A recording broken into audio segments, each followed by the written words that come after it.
मोक्षमार्गस्य नेतारं भीतारं कर्म भूभृतां ज्ञातारं विश्वतत्त्वानां वन्दे तद्गुणे लब्धे वन्दे तद्गुणे लब्धे वन्दे तद्गुणे लब्धे।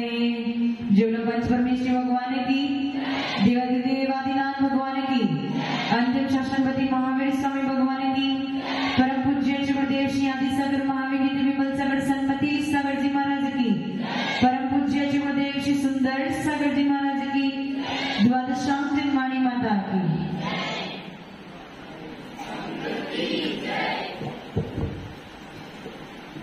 कर्म सिद्धांत रिवीजन चल रहा था। कल हमने कर्मों के भेद रिवाइज कर लिए थे, उनके नाम रिवाइज कर लिए थे, उनका स्वभाव भी रिवाइज कर लिया था।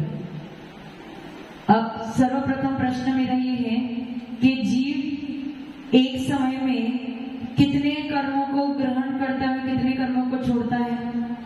एक समय में जीव कितने कर्मों को ग्रहण करता है और कितने कर्मों को छोड़ता है? हाँ नलन, उधर उधर उधर।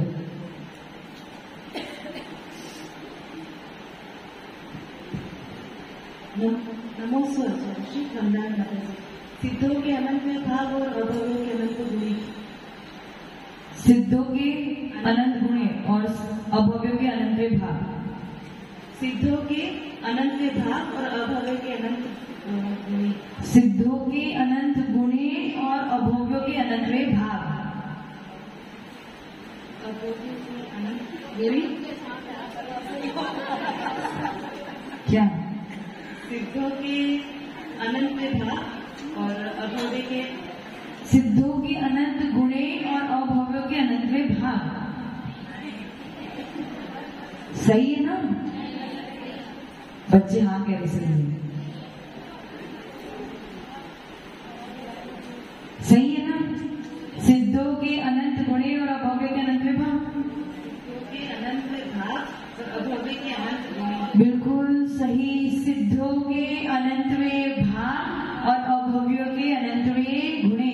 भले ही हम घुमाते पर अपन को कॉन्फिडेंट रहना है कि मेरा उत्तर सही है। ठीक है, समझ में आ गया? हर समय में प्रतिक्षण कितने कर्मों को ग्रहण करता है?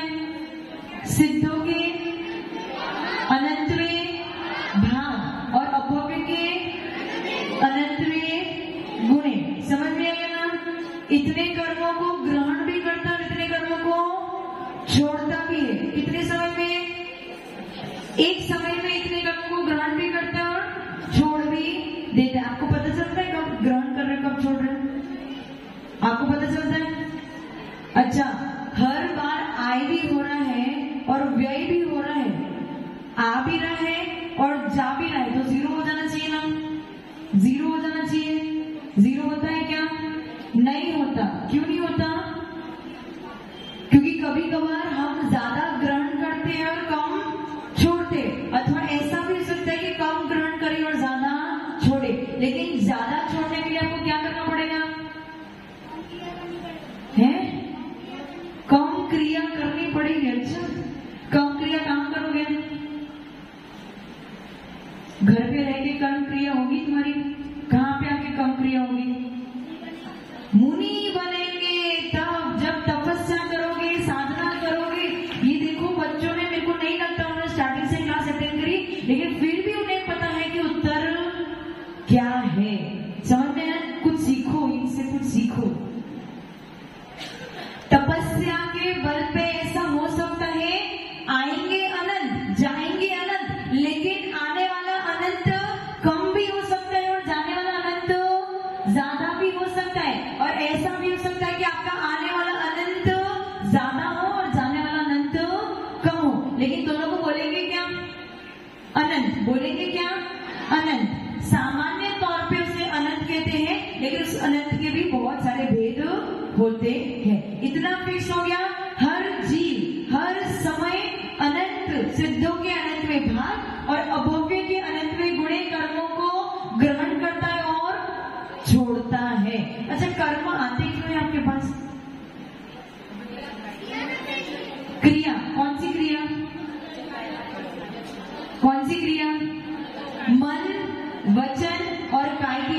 उसका दूसरा नाम क्या है?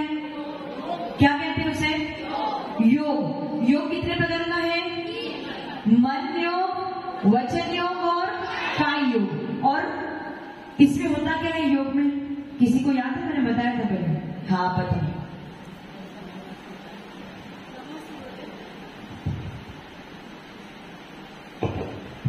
नमोस्तु गुरुदेव।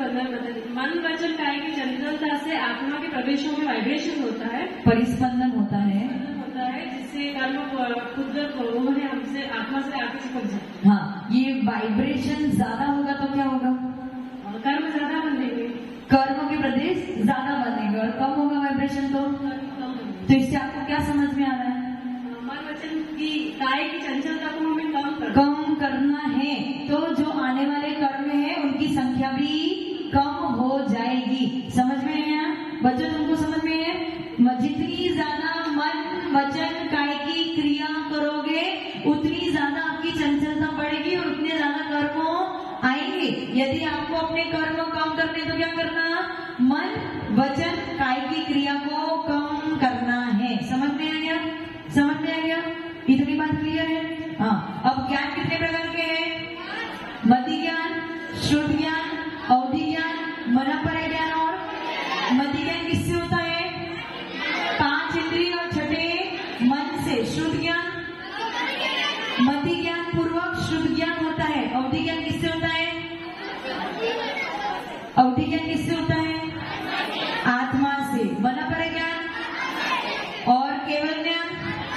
अच्छा, ज्ञान के 2 भेद होते हैं, एक तो परोक्ष और दूसरा प्रत्यक्ष। जो यहाँ पे अक्ष शब्द का अर्थ क्या है? अक्ष शब्द का अर्थ क्या है? जो आत्मा से पर है वो क्या है? यानी जो आत्मा से जो पर है, ऐसे निमित्तों से जो ज्ञान होता है उसे परोक्ष ज्ञान कहते हैं, और जो आत्मा से ही होता है उसे प्रत्यक्ष ज्ञान कहते हैं। परोक्ष ज्ञान कितने हैं? कितने हैं? कौन कौन से? मति ज्ञान और शुद्ध ज्ञान। और प्रत्यक्ष कितने ज्ञान है? 3। कौन से? अवधि ज्ञान, मनपरक ज्ञान और केवल ज्ञान। प्रत्यक्ष के कितने भेद हैं? 3। 2। कौन से?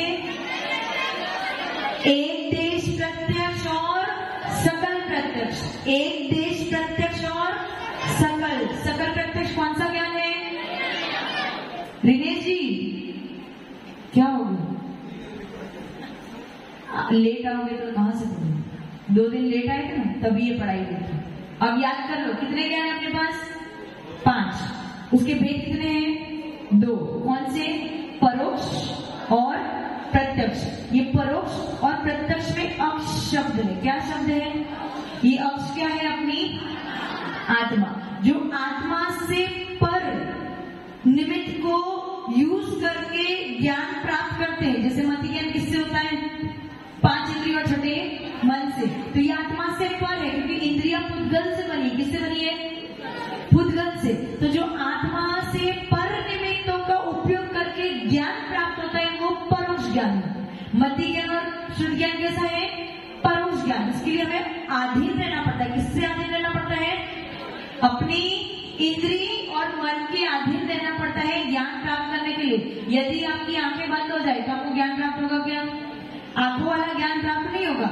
यदि आपका नाक बंद हो जाए तो सर्दी हो जाती है, नाक बंद हो जाए तो फिर सुगंध और दुर्गंध की पता। तो इसलिए हम किस पे अधीन हो रहे हैं? 5 इंद्रिय और छठे मन पे। इसलिए ये ज्ञान कौन सा हो जाएगा?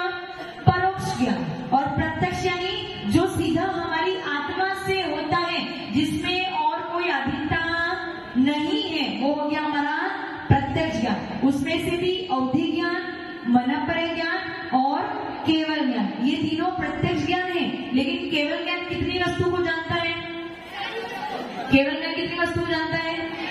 संपूर्ण लोक को, संपूर्ण आकाश। ऐसी कोई भी वस्तु नहीं है जो केवल ज्ञान नहीं जानता होगा। केवल ज्ञानी को ये भी पता है कि ये किससे बना है? किससे बना है? किससे बना है? पुद्गल से बना है। रेक्सिन छोड़ो, किससे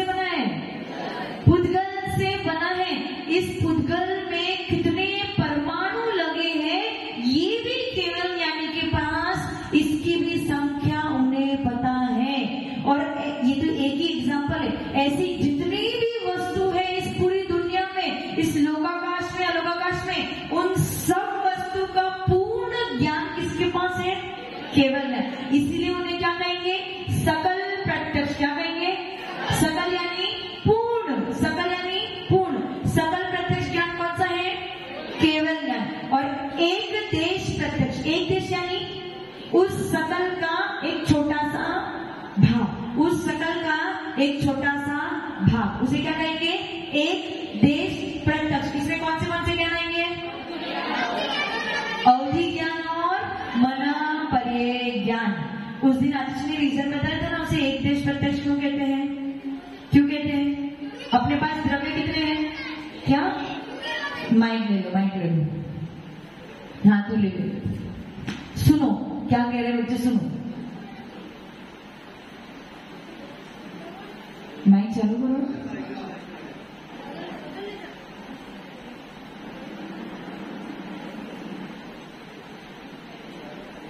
चालू हो गया होगा।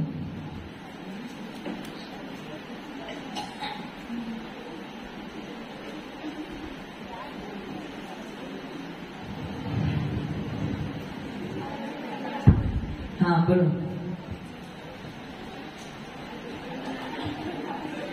नमस्ते माताजी, वंदन माताजी। क्योंकि अवधि ज्ञान और मनोपर्य ज्ञान से पूतगल में जानते हैं। क्या बात है, उसे याद है। आतिशी ने एक ही दिन एक ही बार बताया था। अवधि ज्ञान और मनोपर्य ज्ञान किसको जानता है?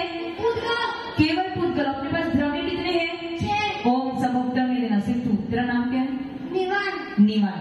निर्वाण कि निवान? निवान। निवान। मम्मी पापा का नहीं आई, तू ही आई। ठीक है, घर पे जाके मम्मी को सिखाना, ठीक है? हाँ। द्रव्य कितने अपने पास? 6। कौन से? जीव, पूतगल, धर्म, अधर्म, आकाश, काल। जीव, पूतगल, धर्म, अधर्म, आकाश और काल। अच्छा, मति ज्ञान और शुद्ध ज्ञान कितने द्रव्य को जानता है? मति ज्ञान और शुद्ध ज्ञान कितने द्रव्य को जानता है? 2। 6। मति ज्ञान और शुद्ध ज्ञान 6 द्रव्य को जानता है। मेरी बात को अच्छे से सुनना। मति ज्ञान और शुद्ध ज्ञान 6 द्रव्य को जानता है। केवल ज्ञान भी कितने द्रव्य को जानता है?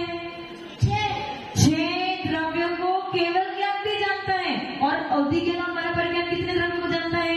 6। अभी तो बताया तुमने। एक। कौन सा? पूतगल। तो अब प्रश्न ये है, समझ में आ गया? मति ज्ञान और शुद्ध ज्ञान और केवल ज्ञान, ये तीनों ही ज्ञान 6 द्रव्यों को जानता है। और मनोपर्य ज्ञान और अवधि ज्ञान केवल और केवल पूतगल द्रव्य को जानता है। अब मति ज्ञान शुद्ध ज्ञान भी 6 द्रव्य को जानता है, केवल ज्ञान भी 6 द्रव्य को जानता है। तो आप में और केवली में क्या फर्क रहा? सोचने की बात है ना संतोष जी। मति ज्ञान शुद्ध ज्ञान ही हुआ। आपके पास मति ज्ञान है, शुद्ध ज्ञान है, केवल ज्ञान है। अभी नहीं है, पर शक्ति प्रकट रूप में, परंतु शक्ति प्रकट कर सकते हैं। तो मति ज्ञान और शुद्ध ज्ञान भी 6 द्रव्य को जानता है, केवल ज्ञान भी 6 द्रव्य को जानता है। तो दोनों में डिफरेंस क्या रहा? क्या डिफरेंस रहा? सार्थक बता दो। अब सुनना, अब मुझे ऐसा लग रहा है कल के पेपर में बच्चे ही फर्स्ट आने वाले हैं। आप सबको पीछे छोड़ देंगे। वो तो बताओ वंदन। केवल ज्ञान सारे द्रव्यों को एक साथ जान सकता है, अपन को एक एक करके जानना पड़ता है।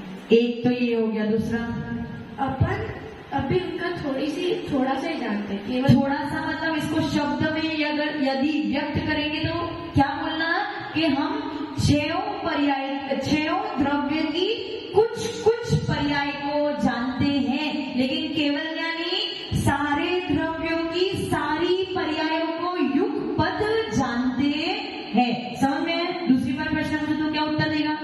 मति ज्ञानी और शुद्ध ज्ञान क्या करता है? कुछ पर्यायों को ही जानते हैं। 6 द्रव्य की कुछ पर्याय को क्रम से जानता है। बिना क्रम से हमें क्रम से ही जानना पड़ेगा, क्रम से शब्द सुनना पड़ेगा, क्रम से स्वाद ले पाएंगे, क्रम से देख सकते हैं, क्रम से सुन सकते हैं, क्रम से सूंघ सकते हैं। तो ये हमारा कैसा हो रहा है? क्रम से हो रहा है। लेकिन केवल ज्ञानी को कोई भी क्रम नहीं, एक साथ सारी वस्तु को जान लेंगे। समझ में आ गया ना? बैठ जाओ। दिनेश जी, साधना आंटी अभी घर पे क्या कर रही होगी? पक्का? और क्या क्या सोच रही होगी?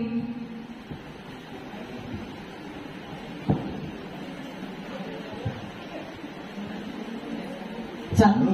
हाँ हेलो। मैं क्या लिख के लाऊंगा वो सोच रही होगी। पक्का? आपको मना पड़ गया है तो फिर सोच मेरी सोच है। आपकी सोच है पर मना पड़ेगा नहीं है। अवधि क्या नहीं क्या आपको दिख रहा है साधना आंटी घर पे बैठे बैठे क्या कर रही है? नहीं दिख। केवल अनुमान लगा रहे हो और मुझे जो बातें बता रहे हो एक साथ बता रही हो या क्रम क्रम से बता रहे हो? स्टेप बाय स्टेप, क्रम क्रम से। मैं भी आपको जो समझा रही हूँ वो क्रम क्रम से। इसलिए हमारा ज्ञान कैसा है? क्रम क्रम से वस्तु को जानता है। और हम अच्छा साधना आंटी के पास्ट को जानते हो? पूर्व भाव में क्या थी, अगले भाव में क्या बनने वाली, वर्तमान। तो हम एक जीव की कुछ ही पर्याय को जानते हैं, सारी पर्याय को नहीं। बस यही फर्क है आप में और केवली भगवान में। केवली भगवान के दृष्टि में, केवली भगवान के ज्ञान में जितने भी जीव है उन सब के पूर्व में जितनी पर्याय, अनंत पर्याय बीत चुकी वो भी जानते हैं और आगे अनंत पर्याय आने वाली है उससे भी वो एक साथ जानते हैं। समझ में आ गया ना? समझ में आ गया? सबको समझ में आ गया? तो मति ज्ञान और शुद्ध ज्ञान क्या करता है? क्षय द्रव्य की कुछ कुछ पर्याय को जानता है और केवल ज्ञान क्षय द्रव्य की सारी पर्याय को युगपत् जानता है। ठीक है? मति ज्ञान पे आवरण डालने वाला कर्म कौन सा है? मति ज्ञानावरणीय कर्म। शुद्ध ज्ञान पे, अवधि ज्ञान पे, मनपरे ज्ञान पे और केवल ज्ञान पे। अच्छा, केवल ज्ञान को उत्पन्न करने के लिए कितने ज्ञानावरणीय कर्म नष्ट करने पड़ेंगे? कैसी बात कर रहे हो? अभी आपने क्या बोला? अभी आपने क्या बोला वो डॉक्टर जी? आपने ही बोला कि केवल ज्ञान पे आवरण कौन डाल रहा है? केवल ज्ञान। तो केवल ज्ञानावरणी को नष्ट करने पर केवल ज्ञान प्रकट हो सकता है ना कि नहीं हो सकता? क्या कंफ्यूज हो गए अरुणा आंटी? अभी क्या बोला? केवल ज्ञान पे आवरण डालने वाला कौन है? केवल ज्ञानावरणी कर्म है। तो केवल ज्ञान प्रकट करना है तो उसे आवरण को हटाना पड़ेगा। तो केवल ज्ञानावरणीय कर्म को नष्ट कर देंगे तो केवल ज्ञान प्रकट हो जाएगा। सही है ना? सही है? सही नहीं है। पूर्ण ज्ञानावरणीय कर्म नष्ट होने पर ही केवल ज्ञान प्रकट हो गया। फिर केवल ज्ञान किसके पास होता है? किसके पास होता है? अरिहंतों के पास। और अरिहंत बनने के लिए आपको कितने कर्म नष्ट करने पड़ेंगे? कौन से? घातिया कर्म। कौन से? ज्ञानावरणी, दर्शनावरणी, मोहनी और अंतराय। तो पूरा ज्ञानावरणी कर्म नष्ट होगा तब केवल ज्ञान उत्पन्न होगा। समझ में है? राजू जी कोई डाउट है इसमें? अमित जी कोई डाउट तो नहीं है? आप सबको कोई डाउट तो नहीं है? इतना क्लियर हो गया? अच्छा, ज्ञान से पहले क्या चाहिए? क्या चाहिए? दर्शन। दर्शन के कितने भेद है? 2 भेद है? 6? 9? दर्शन के कितने भेद है? 4। और दर्शनावरणी कर्म के कितने भेद है? दर्शन के कितने भेद है? रिनेश जी लिख लो, वो सोच रही हूँ कि घर पे बैठे बैठे लिख के लाएंगे कि नहीं। दर्शन के कितने भेद है? और दर्शनावरणी कर्म के कितने भेद है? 9। अब 4 दर्शन के भेद के नाम बताने हैं। कौन बताएगा?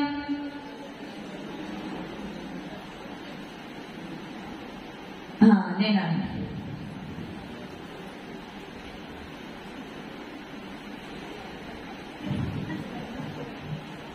आज उधर क्या हो गया? उधर के पोर्शन में सब भूल हो गए।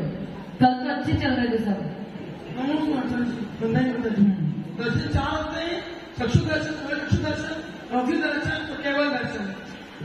चक्षु दर्शन, अचक्षु दर्शन, अवधि दर्शन और मन परिदर्शन नहीं होता क्या? नहीं होता ना? केवल 4 दर्शन होते, चक्षु दर्शन, अचक्षु दर्शन, अवधि दर्शन और केवल दर्शन। चक्षु दर्शन क्या होता है? चक्षु द्वारा जो हम देखे तो ज्ञान होता है। अच्छे से क्लियर बोलो ताकि सब सुन सके, जल्दी जल्दी मत बोलो। इंद्रिय द्वारा देखने से जो हमें ज्ञान होता है उसे हम चक्षु दर्शन कहते हैं। ज्ञान होता है उसे दर्शन कहते हैं। चक्षु इंद्रिय वाला, चक्षु इंद्रिय वाला से देखकर जो हमें ज्ञान होता है उससे पहले जो दर्शन होता है उससे पहले दर्शन पूजा भी बताओ। चक्षु द्वारा देखने से जो आत्मा को जो ज्ञान होता है उसे आत्मा का ज्ञान गलत हो रहा है, अभी भी गलत हो रहा है। चलो पूजा क्या बताओ। अवलोकन होता है। अवलोकन हाँ ठीक, सही बता रहे। एक चक्षु इंद्रिय द्वारा देखने से हमें जो आत्मा का जो अवलोकन होता है अभी भी गलत है। अच्छा एक बार इनसे सुन लो, ये क्या बोल रहे हैं। देखने से जो ज्ञान होता है उससे हमें जो आत्मा का अवलोकन होता है उससे नहीं होता है, गलत है। एक बार सुन लो, इनको सुन लो। सिर्फ थोड़ी सी मिस्टेक है, सिर्फ थोड़ी सी। माइक सबको सुनाई देना चाहिए। चक्षु इंद्रिय द्वारा प्राप्त होने वाले ज्ञान से पूर्व होने वाला आत्मा का जो अवलोकन होता है उसे चक्षु दर्शन। सही है, सही है।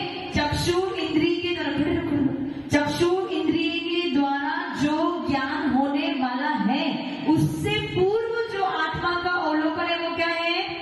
चक्षु दर्शन। अचक्षु दर्शन, चक्षु इंद्रिय को छोड़कर अन्य इंद्रिय अपने स्पर्श, रस, गंध और वर्ण, इन इंद्रियों से प्राप्त स्पर्श रस गंध वर्ण, स्पर्श इंद्रिय, स्पर्श, रस, घ्राण और कर्म और मन, मन से प्राप्त होने वाले ज्ञान से पूर्व होने वाले आत्मा के अवलोकन को चक्षु दर्शन कहते हैं। सही बोल रही है, बिल्कुल सही। अब तीसरा अवधि दर्शन, बहुत इजी है।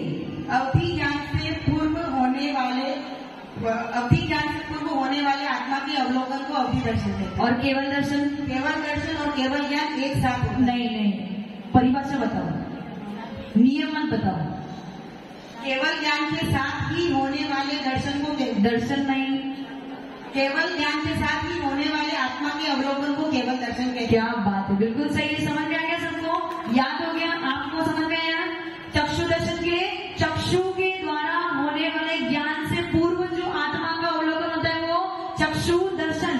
चक्षु और चक्षु दर्शन के लिए चक्षु के अलावा अन्य इंद्रियों से ज्ञान होने वाला है उससे पूर्व जो आत्मा का अवलोकन है वो है अचक्षु दर्शन। उसके बाद अवधि दर्शन के लिए अवधि ज्ञान से पूर्व जो आत्मा का अवलोकन होता है वो अवधि दर्शन। और केवल ज्ञान के साथ में जो आत्मा का अवलोकन होता है वो केवल दर्शन। साथ में क्यों होता है?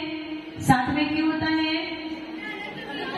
अनंत वीर है, उनके पास अनंत शक्ति है आत्मा की, इसलिए वो सब कुछ एक साथ कर सकते हैं, उनको क्रम की जरूरत नहीं है। सबको समझ में आ गया? ठीक है। चक्षु दर्शन पे आवरण डालने वाला, अचक्षु दर्शन पे आवरण डालने वाला, अवधि दर्शन पे आवरण डालने वाला और केवल दर्शन पे आवरण डालने वाला। अच्छा, मति ज्ञान से पूर्व चक्षु अथवा अचक्षु दर्शन होता है, क्योंकि मति ज्ञान किससे होता है? 5 इंद्रिय और 6 मन से। श्रुत ज्ञान से पहले, श्रुत ज्ञान से पहले कौन सा दर्शन होता है? चक्षु अथवा अचक्षु दर्शन। अवधि ज्ञान से पूर्व अवधि दर्शन, अवधि ज्ञान और अवधि दर्शन। और केवल ज्ञान से पूर्व केवल ज्ञान के साथ में केवल दर्शन। मनोपर ज्ञान से पूर्व चक्षु अथवा अचक्षु दर्शन। इतना क्लियर हो गया? अब ज्ञान दर्शनावर्ण के और कितने भेद शेष बचे? 5। कौन से? निद्रा, प्रचला, निद्रा निद्रा, प्रचला प्रचला और स्त्यान वृद्धि। किसको याद है? नाम नहीं, उसका स्वरूप, स्वभाव। उधर से राजू जी बताओ।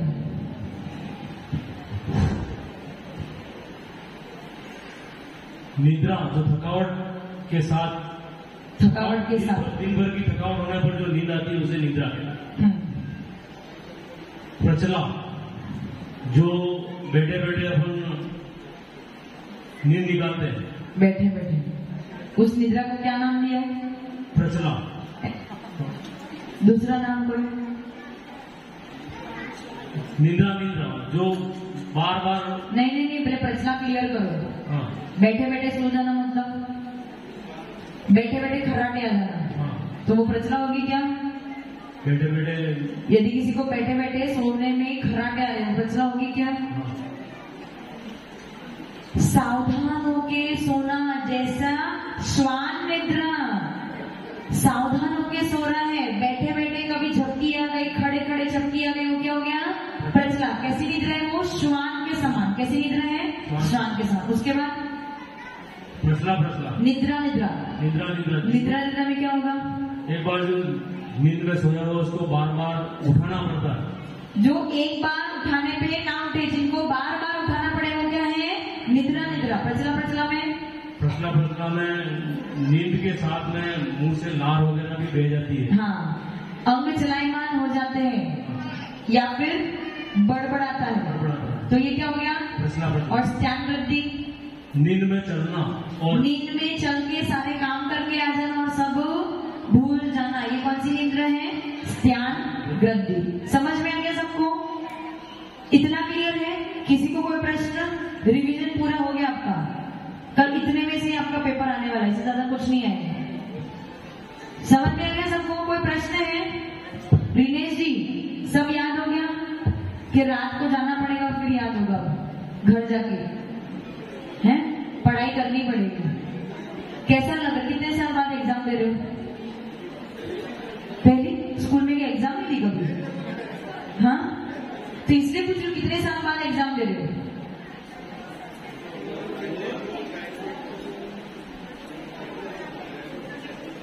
साल के बाद, ऑलमोस्ट 25 साल के बाद एग्जाम दे रहे हो, सही ना? 25 साल को नहीं, ज्यादा 31, 30, 31 साल, 30 साल के बाद कैसा लग रहा है? डर लग रहा है? डर नहीं लग रहा है, अच्छा लग रहा है? हाँ, आप सबको अच्छा लग रहा है? हाँ तो बोलो, अच्छा लग रहा है? एग्जाम देनी है ना? इतना ध्यान रखो, देखो एग्जाम देना इंपॉर्टेंट नहीं है, एग्जाम में शब्द लिखना इंपॉर्टेंट नहीं है, परंतु जो उस एग्जाम के लिए आप 4-5 दिन से लगातार तैयारी में लगे हो, हर समय कुछ सुन रहे हो, कुछ लिख रहे हो, कुछ याद कर रहे हो, तो जितना उपयोग आपका उस एग्जाम के प्रति है, एग्जाम भी किसकी है? धर्म की है, स्वाध्याय की है, द्वादशांग की है, शुद्ध ज्ञान की है। वो कौन सा शुद्ध ज्ञान? जो केवली भगवान के मुख से निकला था। ऐसे ज्ञान की यदि आपको एग्जाम देनी है तो आप सोच लेना, पूरे दिन भर में घर पे रहते रहते भी, खाना बनाते बनाते भी इसे ही पढ़ रहे हो, तो इतना समझ लेना कि आपको क्या हो रहा है? पुण्य का आश्रय हो रहा है। हो सकता था आप उस समय आर्द्र ध्यान अथवा रौद्र ध्यान भी कर सकते थे, लेकिन अभी क्या कर रहे हो? आप सब क्या कर रहे हो? सबके सब धर्म ध्यान में लगे हो। उसका मतलब क्या हो गया?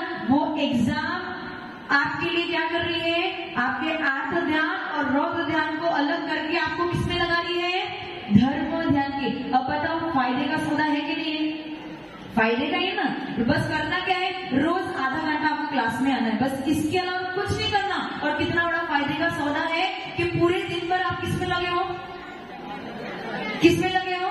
धर्म ध्यान में लगे हो, और इतना आपको पुण्य का आश्रय हो रहा है। और इतना याद रखना, जितनी धर्म का ज्ञान प्राप्त करो, बच्चों तुम लोग के लिए भी, जितना धर्म का ज्ञान प्राप्त करोगे, जितना कॉन्सेंट्रेशन के साथ इसको पढ़ोगे, उतना ही आपका ज्ञानावरणी कर्मक्षोभम बढ़ेगा और आपको कभी भी पढ़ाई में तकलीफ नहीं आएगी। समझ में आ गया? तो कल एग्जाम कौन कौन देगा? एक बार हाथ ऊंचा करके लास्ट बार बता दो, अच्छे से ऊंचा करो। राजू जी एक बार खड़े हो जाना और मुझे अनुमानित संख्या बता दो। क्या लग रहा है आपको? ऊंचा करो, ये बीच में जो नीचे करके बैठे, अच्छे से ऊंचा करो। अध्यक्ष जी, महिला कितने हैं देखना, हाथ अच्छे से ऊंचा करो, उनको देखने तो दो। थक गए क्या? भैया माइक चालू कर दो। 75 तो लग रहा है, लेकिन 100 की तैयारी रखनी चाहिए। उधर 100 तो नहीं होंगे उधर। हाँ ठीक है। वस्तुवान जी देनी है, कैलाश जी आपको भी देनी है, ठीक है। तो ऑलमोस्ट 60 से 75। ठीक है, चलो ठीक है। और एक जिज्ञासा ये है कि कल पेपर कितने बजे चालू होगा, उसका फॉर्मेट क्या है? ऑब्जेक्टिव टाइप होगा या डिस्क्रिप्टिव टाइप होगा? बैठ जाओ। नेगेटिव मार्किंग है या नहीं है?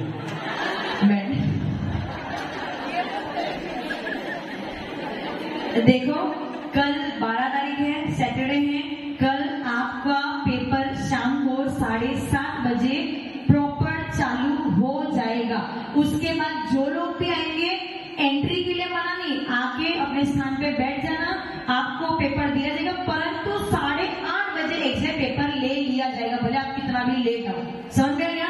7:30 को पेपर चालू हो जाएगा, इसलिए जिसको पेपर सही टाइम पे चल रहा वो प्रॉपर यहाँ पे 7:15 को आ जाना। कितने बजे?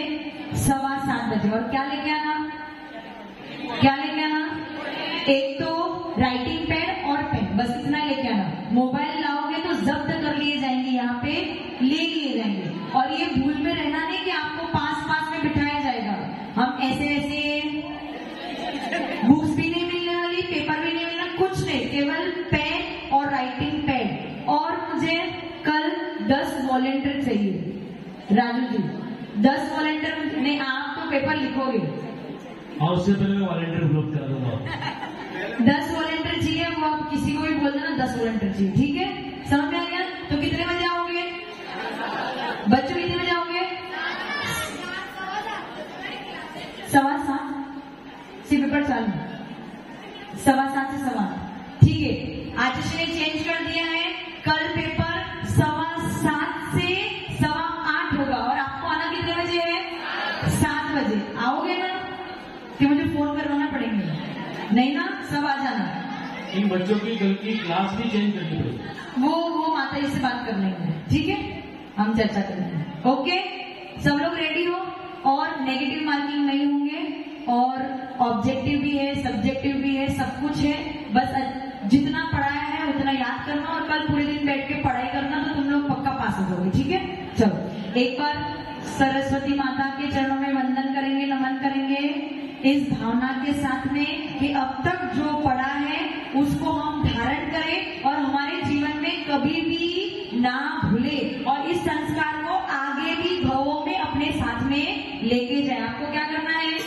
क्या करना है? क्या करना है? नमो नमः बोलना। और क्या करना है?